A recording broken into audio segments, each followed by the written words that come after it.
ஏனென்றால் முதல் தெரிஞ்சுக்கோங்க, இந்த பிரதிஷ்டை விஷயங்களிலே எல்லாம் என்ன சொல்லி இருக்குது என்றால், வேத சாஸ்திரப்படி தொடாதே தொடாதே தொட்டால் விடாதே அப்படித்தான் சொல்லியிருக்காங்க. நீங்க எங்கேயாவது ஒரு கோயில போய் ஒரு நாக பிரதிஷ்டை, ஒரு நாக விக்கிரகம் வாங்கி பிரதிஷ்டை பண்ணியாச்சு, அது சாஸ்திர விதிப்படி பிரதிஷ்டை பண்ணியாச்சுன்னா அதுக்கு உயிர் இருக்குன்னு அர்த்தம். அப்ப அது கரெக்டா அதுக்கு பூஜை புரஸ்காரங்கள் பண்ணித்தான் ஆகணும். இல்லைன்னா என்ன ஆகும், அது அங்கிருந்து உங்களே சபி. அப்ப மேக்சிமம் அதுக்கு போகவே கூடாது.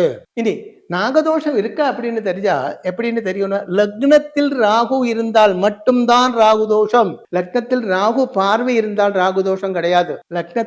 லக்னம் பாபக்ஷேத்திரமாக இருந்து அங்கே ராகு இருந்தால் கடுமையான ராகு தோஷம் இருக்கிறது.